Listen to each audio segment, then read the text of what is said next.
So I have the digital multimeter hooked up with the dual thief paradox box configuration I've been working with, feeding the energy back into the battery.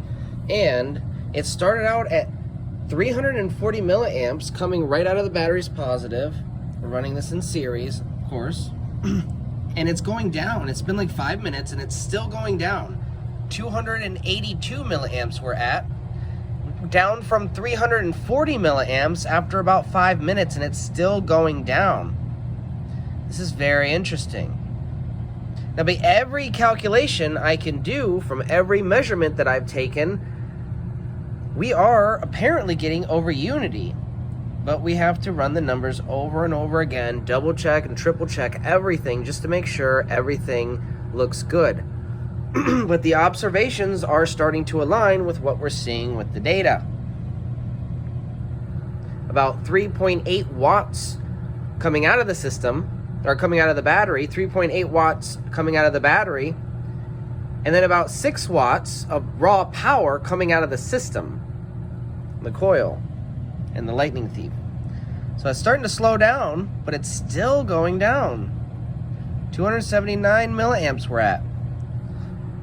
This is interesting. We're powering this while this is taking the measurement. Now, interestingly enough, when I hook this up, sometimes the main light doesn't go on. You have to kind of jump it, right? You have to disconnect it and connect it real quick and jump it, and it turns on, giving that initial spike and potential. So when I did that to the multimeter, it didn't turn on initially.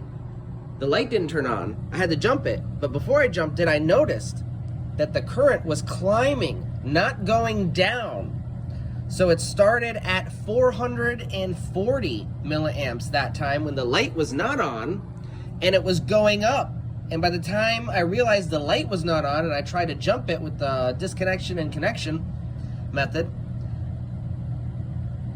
it was at like a half a amp, and then I jumped it, and immediately it registered around 340 milliamps and then started to go down once the light turned on. This is very, very, very interesting, and I think this is a little window into what is exactly happening with the system. I think exploring this further and understanding this, what's happening right here, is going to tell us a lot about how to tune the system even further.